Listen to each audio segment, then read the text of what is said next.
आता पाहूया मुंबई आणि पुण्यातल्या टॉप 9 बातम्या। मुंबईच्या भाजी बाजारातले भाज्यांचे भाव गगनाला भिडले। टोमॅटो 100 रुपये किलो तर मिरची 140 रुपये किलोवर। मुंबई माडाच्या भाडेकरूंचे बायोमेट्रिक सर्वेक्षण अंतिम टप्प्यात। लवकरच उर्वरित 1,500 ते 2,000 रहिवाशांचं सर्वेक्षण होणार। मुंबई शेवटच्या आठवड्यात मान्सून सक्रिय होण्याचा अंदाज। 24 आणि 25 जूनला मुंबईत मुसळधार पावसाची शक्यता।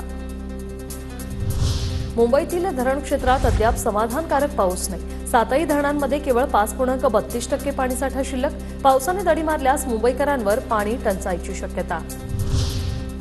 वडाळा परळ दरम्यानचा दुसऱ्या टप्प्यातील जलबुकड्याचं खनन पूर्ण। संपूर्ण प्रकल्पाचं काम 2024 मध्ये पूर्ण होणार। माटुंगा वडाळा परळ भागातील पाणी प्रश्न सुटणार। पुण्याच्या मंगळवार पेठेतील सदा आनंदनगर भागात डेंग्यूचे 20 संशयित रुग्ण। महापालिकेच्या आरोग्य विभागाकडून प्रतिबंधात्मक उपाययोजना सुरू।